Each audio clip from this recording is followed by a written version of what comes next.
Hey guys, so today I have two different speakers to show you guys, and both of them are by Klipsch. So Klipsch is an American speaker company. They've been in business since 1940s actually, so for a very long time. And they're one of my favorite speaker companies. They're probably most well known for speakers that are horn loaded. So horn loaded means that they put, well, horns inside their speakers, and they're very efficient, which means they don't require a lot of power to drive them, and they have a certain tonality to them. Some people might describe them as bright sounding, but yeah, they have very specific sound to them. And Klipsch has been making a lot of different products. They make earphones or IEMs. They make a lot of different speakers, of course. What I like the most about them is that their products are not that expensive, so they're usually generally in the $100 to $1,000 range. So as audiophiles might know, there's a lot of different audio products that go above $1,000, right? So Klipsch tends to stick in the lower end, the more affordable end of the spectrum, because their products are like 100 to 1,000, so not that expensive. So I mean, relatively speaking, right? Not that expensive. They do have more like, home speakers, tower speakers, bookshelves and stuff that are like 1,000, maybe up to $2,000, but for the amount that you're getting from them, I think they're pretty good value. And another thing I really like about Klipsch speakers is that they have this mid-century modern design to them. So a lot of Klipsch speakers, they have like this walnut wood, and they have their design is just reminiscent of the 1950s, which I really like. So this is no exception. So I've already done a video on the Klipsch the Three speaker before. I used to have Klipsch the Three and the second generation as well, but this one is a special version that has Google Assistant built in, and it's just more convenient for me because I have Google products all around my house. I use Android phones mostly, so this just ties in better with the ecosystem that I'm already using. So this is the version with Google Assistant built in, so I can just ask it to play a song that I want, and it'll just pull it and play it. So pretty easy. That's something that my Nest Hub Max already kind of does, but the problem is that I can't actually use it to play music anymore because YouTube suspended my account. So unfortunately, I can't use YouTube to play songs anymore, which is unfortunate. So now this speaker is going to tie to a different Google account, so I can actually play stuff from my YouTube. And you might see, why not use a different Google account with your Nest Hub Max? Well, the thing is, I actually use that as a digital picture frame, so I pull all the pictures off of my personal drive, and then I display photos to everyone. And that's from my personal, my main Google account. If I switch my Google account on my Nest Hub Max, then I lose all those pictures, right? Or I have to upload them to a different account, which I don't really want to do. So anyways, this one stays to my main Google account because it needs to pull the pictures from my my main Google account. So I can't switch it, but then my main account is suspended from YouTube, so I can't play music from it. So I was looking for a different speaker, which is going to sound better anyways, because the Nest Hub Max is not, I mean, it's a decent sounding speaker system, but it's not going to compare to the Klipsch. The Klipsch is like a very dedicated speaker system, right? So yeah, that's part of the reason I got this, and I can use Google Assistant to play music from YouTube and other sources using a different account, basically. So brand new, this costs about $500 US. So again, Klipsch usually stays in that range. They stay in the $300 to around $800 range for the vast majority of their stuff. So it's not like really cheap to most people, but it's not expensive either. I think it's reasonably costed, especially for the design. The design from Klipsch products, you're not going to find in really any other brand, actually. They're very unique in terms of the design. The mid-century 1950s type design, I really like it. So just tell you how much of a Klipsch fanboy I am, okay? So my first Klipsch product, I think, was one of their in-ear headphones. It was the X10i, I think, and I also got the successor, the X20i as well, which were pretty decent, like earphones or IEMs or whatever for what it was. Back then I didn't pay too much money for them. It's like $200 or something like that, which are kind of low cost for IEMs. And I think after that I got the Klipsch KMC3s. So they did this collaboration with Live Nation, which is actually the predecessor to the Klipsch the Three. So before Klipsch made the Three speaker, they did the KMC3s, which are kind of the predecessor. Very different looking speaker, still very good sounding. So I had that for a little bit, and then I used the Klipsch ProMedia 2.1. speakers, which were for computer, and those are also really impressive as well. They were THX certified. I also had a Klipsch soundbar, the R4B soundbar in my living room, and then I had the Klipsch RP40Ms or R40Ms or whatever. I had the powered monitor speakers, bookshelf speakers, and you can see that in some of my previous videos as well. And I had the Klipsch the Three, which is this model and the successor, number 2. But those were not Google Assistant. This is the special version with the Google Assistant. So anyways, I've owned a lot of different Klipsch products. Just a huge fan of the brand. So here we go. I'm going to do an unboxing. I actually have another Klipsch speaker to show you guys after this. So first we're going to do the unboxing of the Klipsch the Three. Do a little demo of it, and then I'll do the unboxing and demo of the other one. Okay, so here's the story of Klipsch. Klipsch has been making exceptional products since the dawn of audio in 1946. So yeah, since 1940s, 80 years they've been making speakers. I believe they actually still sell the same speaker they made back in 1946, which is called the Klipsch horn. So that's really impressive. The same speaker since 1946, they're still selling it today on special order, I think. Paul Klipsch, the founder, realized his vision of creating a speaker that can bring all the power, detail, and motion. It's perfect, no bullshit sound. Okay. Today we pack the better part of a century's worth of sweat and genius into all the products. So yeah, they've been around for like 80 years, almost a century. So they actually put horn-loaded technology inside the speaker as well. Their new version of horn-loaded technology, which they use in their modern speakers, is called the Traxxas horn. It's hard to pronounce, but it's basically an updated version of their horn loading mechanism. They've improved on it. They removed some of the honkiness that tends to be associated with horns. So they kind of just refined their horn drivers, and basically they put it in basically all of their speakers now. All right, so it comes with obviously power cable, and then this is a little manual here. Klipsch, it says Keepers of the Sound. So this is probably just the product manual, which I don't think I would need because it doesn't seem like it's a hard product to use. It's a plug and play, really, right? Connect to your Google account and then basically plug and play. All right, and these are the speakers. Okay. So like I said, I've owned versions of Klipsch the Three all the way back since the predecessor, the KMC3s. So yeah, the KMC3, and then the Klipsch the Three, and then the Klipsch the Three 2s, and now the Klipsch the Three Google Assistant. So I've owned so many versions of the Three, basically, including the predecessor. Okay, basically all the predecessors. But yeah, you guys can tell the design of Klipsch speakers are just amazing. I always love the design of Klipsch speakers. One of the main reasons I keep buying them. They just look amazing. This nice, beautiful mid-century design. I mean, this is just one color.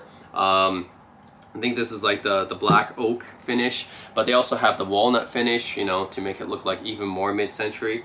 So this is a little bit more modern looking, but if you get the walnut finish, it's going to be like, I think this is actually the ebony finish. Yeah, the ebony finish. If you get the walnut finish, it's going to be even more mid-century looking. So the controls are pretty simple here. So you have one knob here, you press it in to, I think this is an on button as well, but you can press it in to play or pause. Then you can, rotate the knob for volume control, obviously. The Google Assistant button, you can press that. This will tell you, I think, the status, of the Bluetooth. And then you can use the Bluetooth pairing, and then this is a microphone mute, right? In case you don't want, since this is a Google Assistant powered device, right? You don't want it to sometimes hear what you're saying, so you can mute it. And that's pretty much it, pretty simple. So the thing about this particular model, you might not always want to get this Google Assistant powered model. You might just want to go for the second generation Klipsch the Three. And the reason for that is because there is no other input options. So compared to the base Klipsch the Three 2 system, this one does not have the aux inputs. It doesn't have it doesn't have your digital inputs or anything. It doesn't have any inputs actually. So that's why if you're getting this device, you're pretty certain to use Google Assistant with it, because that's really what it's meant for, is for using Google Assistant to access your streaming services. And yeah, don't get this if you have other sources you're meant to plug in. So because this one does not have other inputs. Now, I don't know why that is. Why did Klipsch make it this way? I don't know. Maybe they just want to make a special model only for people who want to use Google to stream stuff. So yeah, That's the downside of this model. There's no other inputs. No aux input here, no digital inputs, no analog inputs. It only has Bluetooth and Google Assistant. So if you're only going to be using this wirelessly, then that's what it's for. There is, fortunately, no other inputs. There's a reset button on the back, and that's pretty much it. Yeah. So yeah, this is not a strict upgrade model by any means. This is just an alternative model, basically. So if you guys have a lot of other sources, like a turntable, or you want to have other analog sources, or you want to use it with a digital source, like a TV, go for the base Klipsch the Three 2 system. This one is just for wireless. So just for Google Assistant or for Bluetooth. That's all it can do. But yeah, very beautiful, nice looking device. Classic mid-century design as typical of Klipsch. Now we can look up the drivers here.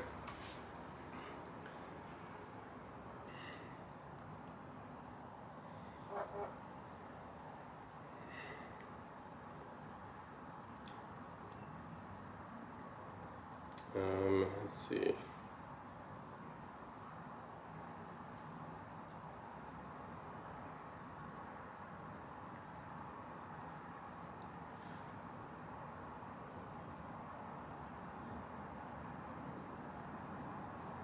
Okay, so you can see 3 drivers here.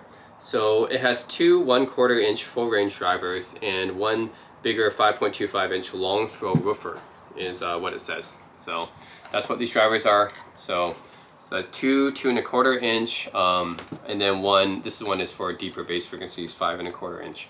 So basically 3 drivers in here. And yeah, let's plug it in and let's test it out. Alright, so now I got my Klipsch Google Assistant speaker set up in my Google Home. You have to download the Google Home app and set it up. And I use my other Google account with it. But, you know, just to make sure, because I gotta play some non-copyrighted music, I actually connected it with my Bluetooth. So I'm gonna play some Bluetooth songs.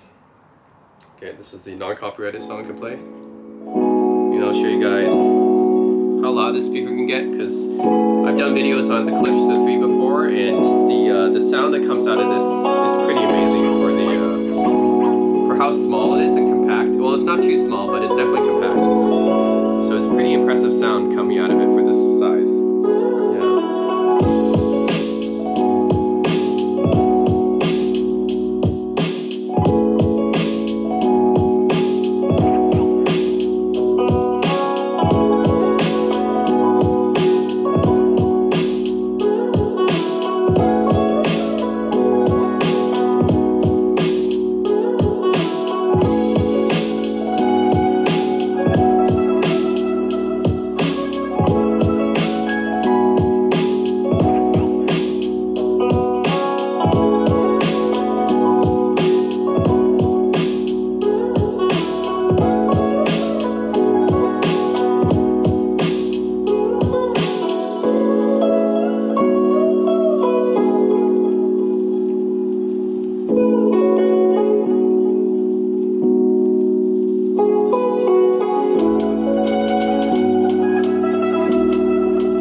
Definitely has very impressive bass for the size. You can hear it from the song too.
That's very impressive bass, right?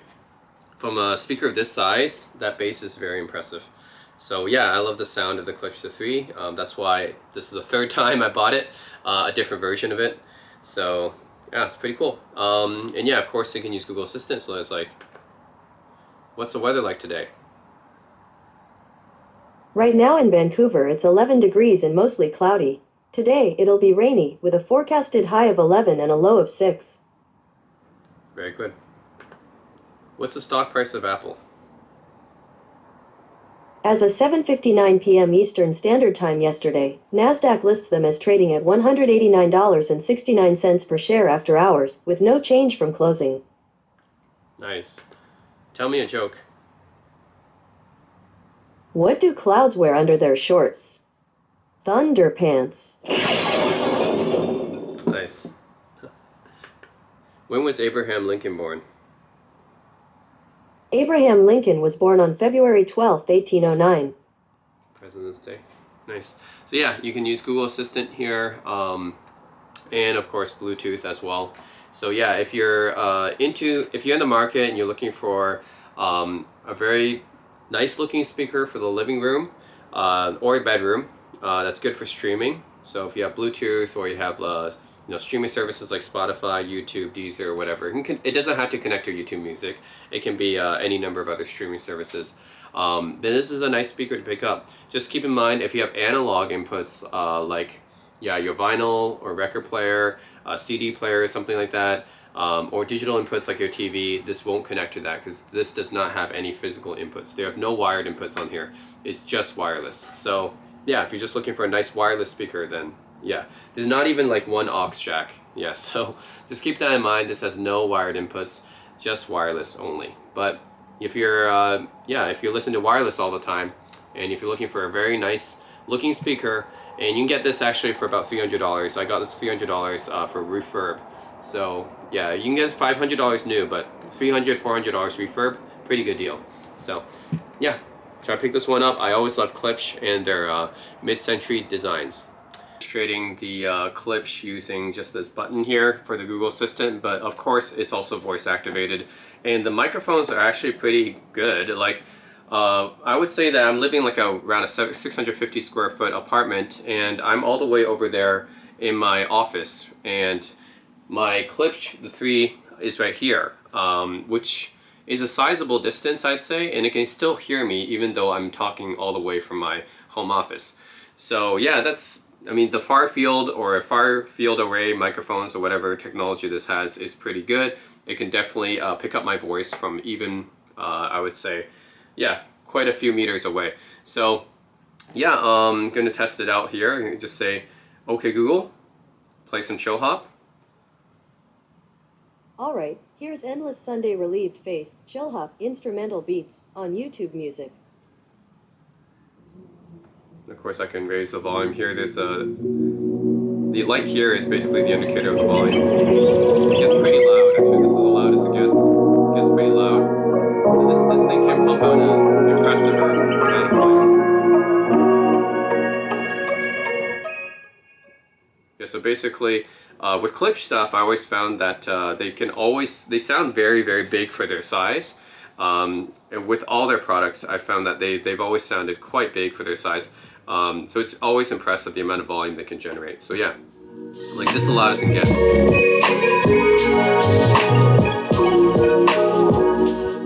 An impressive amount of bass that you can get from this thing. I mean, there's passive radiators, which helps, but yeah, impressive amount of bass that you can get out of this. And of course, I could always interrupt it and say, hey Google, what's the name of this artist? Sorry, I don't know what's playing right now. Okay, never mind. Maybe it doesn't know. Hey Google, when is Martin Luther King Jr. Day? In the United States of America, Martin Luther King Jr. Day will be on Monday, January 20th, 2025. Okay, didn't tell you stuff like that. Right, hey Google, what's the square root of 64? Square root of 64 is 8. Yeah, so The microphones are pretty good. These far field microphones, they can definitely sense them from quite a while away. Maybe, you know, not across entire rooms or something, but I think within one big room, a large living room, it can definitely sense someone that's talking to it. So yeah, just wanted to demonstrate. Of course, I don't have to use this button. I can always just use my voice to play something. Okay, Google, stop. All right, so that's the Klipsch the Three Google Assistant. So there's another Klipsch speaker I want to show you guys, and I have it behind me. All right, so this one is the Klipsch ProMedia. Yeah, this is the Klipsch ProMedia 2.0. So this is actually the successor. Actually, maybe not a successor because it technically isn't actually superior. But it is, I guess, an alternate version or a different version of the ProMedia speaker line. So I actually used to have the Klipsch ProMedia 2.1 speakers, which came with, that one comes with a subwoofer because it's 2.1. This one does not come with a subwoofer. And that one is THX certified.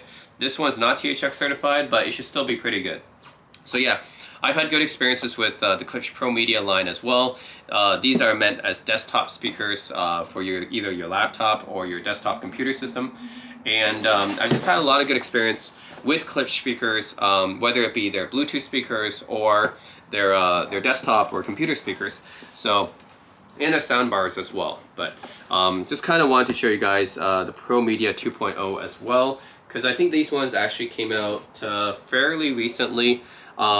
Maybe within the last 2 years, because yeah, I'm used to having the ProMedia 2.1 THX, but this one I saw it online. It's the price is going to shock you guys. It's only $60. Okay, the price of these is only $60. So I was like, okay, I'm going to give this a chance, because if it's anything like the ProMedia 2.1s, which were not that expensive either, those were like $150, then it should be pretty good, right? Even though it doesn't have a subwoofer.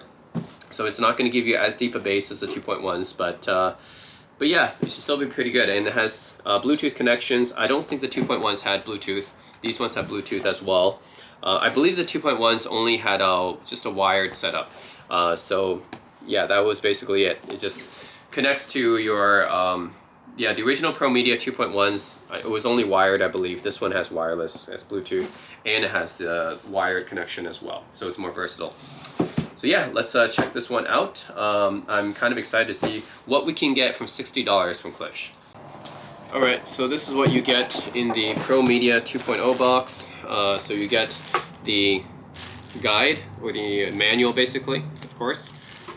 And this is 3.5 millimeter to 3.5 millimeter, as well as a coaxial cable. So yeah, you get two cables here. A 3.5 millimeter, 3.5 millimeter aux cable, and then you get a coaxial cable. So this is a digital coaxial, nice. And then you get a little adapter plug. Interestingly enough, I wonder why. I think this, maybe you got to fit this onto the end of the power adapter or something. Okay, and then this is, okay, yeah, you just got to fit this on. So this is the power adapter. You just got to fit this onto the end of it. It's funny, it doesn't come together. Like, I guess this is so you can switch between different plugs, which is actually pretty cool. So, yeah, we just gotta lock this in. I see how it works. And then it's gotta lock it in. Okay, there we go. Yeah, it's a nice way to switch between, if you go into another country with a different plug, then you can easily just swap plugs. So I think that's why it's done that way. That's pretty clever, actually. All right, so what else do we get here? Alright, these are the speakers themselves. Not that big, but I hope that they pack a punch. Okay, so these are the Klipsch ProMedia 2.0s.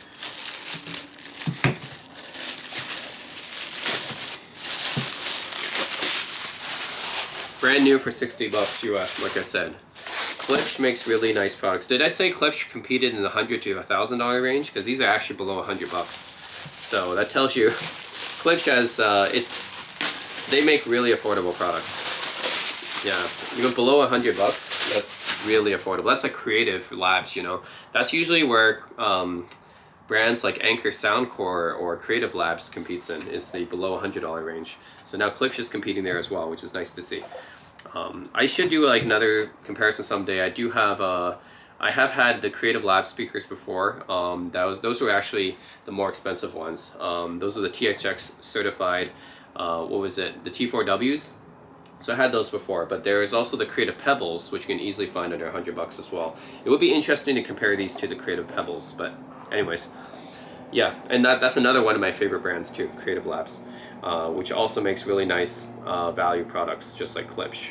So, all right, this is the ProMedia 2.0, the alternative, I guess. I don't know if I should call it the successor because it's technically not superior to the 2.1s. It doesn't have a subwoofer. So it's just an alternative to the ProMedia 2.1 that they had before.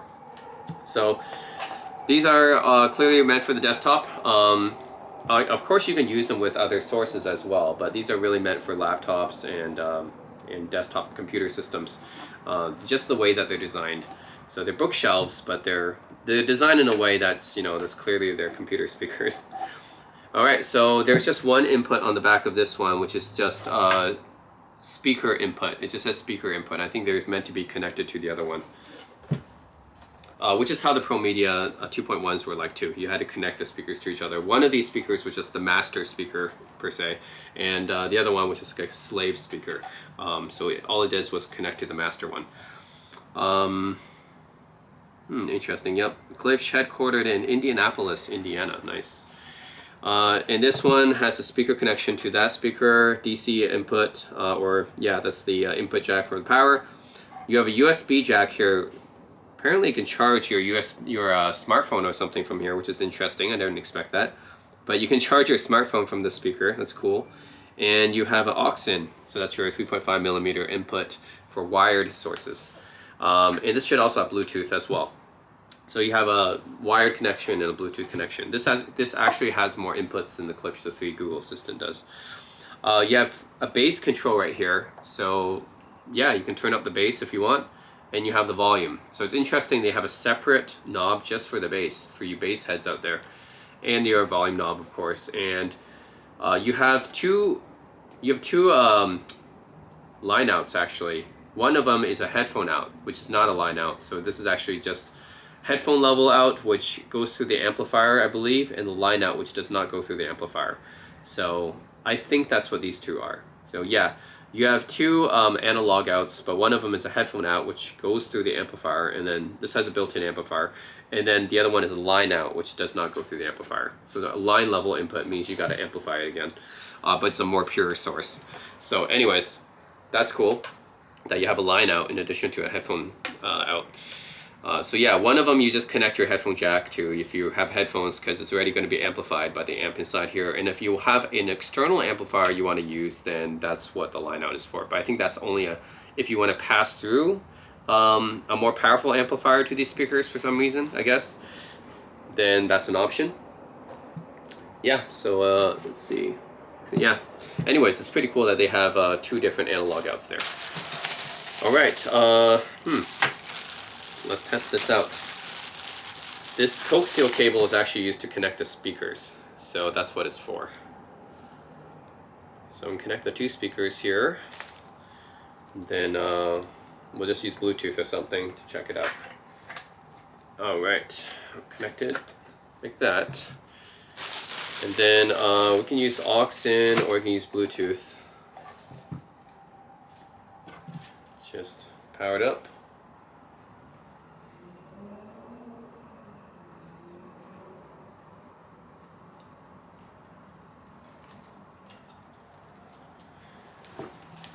Okay.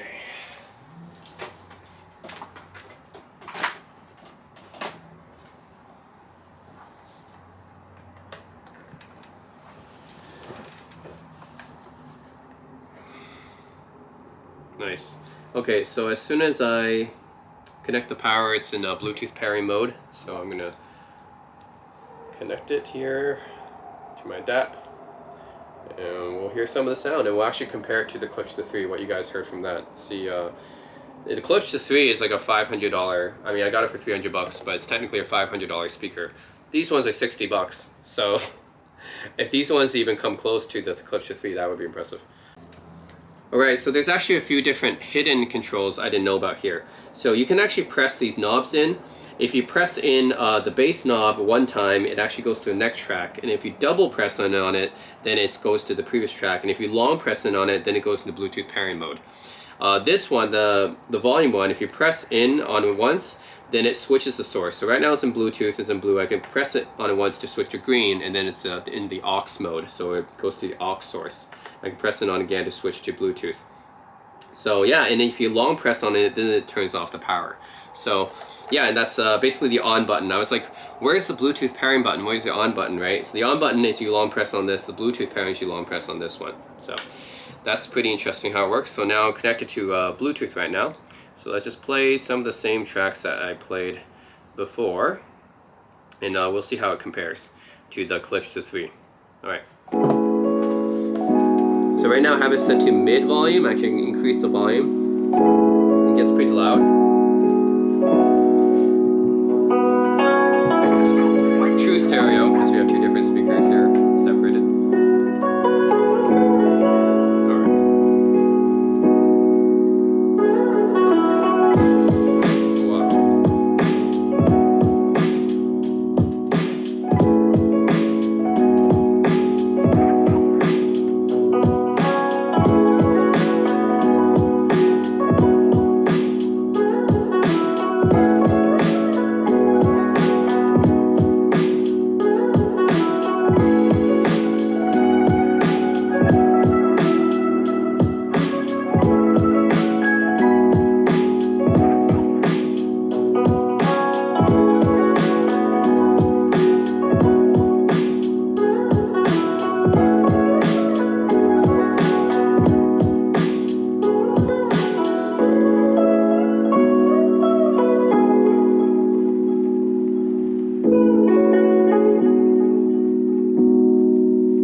Yeah, that's very impressive actually. So the amount of bass and the amount of sound that you get from the Klipsch ProMedia 2.0s, awesome. For $60 US, that's incredible. Like, yeah, it actually comes close to the Klipsch the Threes actually. And this is a much more expensive speaker by like 5 times the price, right? At least. So do a comparison here, right? So this is the Klipsch the Threes. And this is like $500 speaker, right? And you can still get it for 300, 400 bucks, but still much more expensive than the Klipsch ProMedia 2.0s. The Klipsch ProMedia 2.0s actually has more inputs. So in addition to Bluetooth, it actually has a line in, an aux input, which the Google Assistant Klipsch the 3 does not. But these produce almost as good quality sound as this, I would say. Even this is actually still the better quality speaker, right? Because it has like 3 drivers inside of it. And it's a bigger speaker in general, but it's pretty close actually. These actually produce some very good quality sound for the price. I mean, $60 US. I mean, that's incredible sound for 60 bucks. Yeah, what can I say? If you're gonna use it with your computer, your laptop or phone or anything, you can obviously use Bluetooth for anything. So whether you have a phone or a computer or anything, you can, or tablet, you can connect this with anything with Bluetooth. If you're going to use wired in, there's an aux jack at the back, so you would have to connect. They give you this aux cable here, so you can use your headphone jack from your computer to plug into the back of this. But I think the Bluetooth is probably more convenient. So anyways, that's my unboxing and kind of review comparison of these two different speakers, both from Klipsch. Both very good value. This one is better value though. This ProMedia 2.0 for $60, amazing for the price. I mean, probably the only other brands I can compare is Anker and Creative probably, because Anker has a few Soundcore speakers and Creative has the Pebble, which is really good for the price too. And I think Edifier might have a few nice speakers too, and maybe Audio Engine, but those are a little bit more expensive. So yeah, I think for under $100, yeah, the ProMedia 2.0 is amazing. Now, I still think the ProMedia 2.0, 2.1 was better. Those ones THX certified and had a subwoofer, of course. But, you know, as an alternative, if you're looking for an even more budget option, these are as good a budget speaker as you can get. So among the speakers I've heard under $100, these ones are probably one of the best, if not the best speaker I've heard under $100, period. Like, amazing Klipsch, good job. And the Klipsch the Three Google Assistant, just for something that I can use at any time using my voice. I can play something, or I can pair it with Bluetooth, right? And have pretty good sound around the house. Then the Klipsch the Three, or in the bedroom. I think this is a nice bedroom speaker too. Just love the styling on this one. So I think that's part of the reason this is a little bit more expensive. Well, actually, quite a bit more expensive than this one, but I really like the styling of this. It's very mid-century design, right? I love the tactile knobs in here, and if you get the walnut version, it's got the copper spun, right, knobs. So that's pretty amazing looking. So I think part of the reason it's more expensive just because the appearance, but very handsome speaker. Yeah, love it. So yeah, I'll just have this in my living room playing. So yeah, whenever, basically without having to touch anything, I can just use my voice to kind of play music from the speaker, which is nice. And then these speakers, just a great value, right? For any like laptop or anything, this is going to be way better than any laptop speaker, and you're not going to invest that much more money, right? If you have any kind of laptop, $60 and you get these amazing speakers, just go for it, right? It's going to be way better than your laptop speakers. So it's just an easy upgrade for any computer. So yeah, if you guys are looking for computer speakers or desktop speakers and you're on a budget, it's a no-brainer. Pick these ones up, okay? Klipsch ProMedia 2.0, $60 US. Pick them up. They're just the best speakers I've heard under $100. So very impressive. Yeah, I think part of the reason why the Klipsch the Threes are more expensive is because of the materials and the design, right? It just looks so like handsome. It looks so mid-century, you know, vintage looking. You know, these nice like spun knobs. I think the walnut version you get the copper spun knobs, which is really nice. And then this is all like nice wood paneling, or you know, kind of like a nice veneer finish, right? And then this like, yeah, just a really nice looking design. I think that's part of the reason why this is much more expensive than this. This is just plastic, right? So yeah, this obviously looks better and it has more drivers inside of it. So I think that's where the money went to here. But these are very good value for the price. So don't get me wrong, the build quality and the appearance might not be as nice, but they might make up for it for how much you get in sound quality for the price. So very good value on these ones. So yeah, that's it guys. Let me know if you have any questions or comments. As you can tell, I'm kind of a Klipsch fanboy here. So, yep. So stay tuned for the next video. Yeah, leave me any comments in the comment section below. And as always, thanks for watching.